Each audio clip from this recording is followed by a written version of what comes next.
Let's normalize these words in your daily life. Whenever you feel anxious, instead of saying, "Oh my God, what's happening?" just say, "La ilaha illa anta subhanaka inni kuntu minadh dhalimin."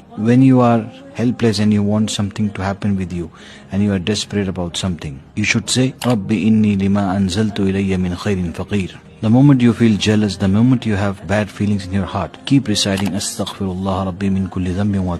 When you are overpowered with the situation, when you are tensed, when you are super stressed and you don't know what will happen next, recite the dua of our Prophet Nuh alayhi salatu wassalam, Rabbi inni maghlubun fantasir. Whenever you have something happy in your life, good success in your life, just say, Allahumma barik li fi hadha shay aw fi hadha al-amr. Whenever you leave your house, instead of saying bye-bye, goodbye, just say, Bismillahi tawakkaltu ala Allah. And if you want to really transform your life, don't forget the salutations of our Prophet sallallahu alaihi wasallam. Allahumma salli ala Muhammadin Nabil Ummi wa ala alihi wa sallim taslima.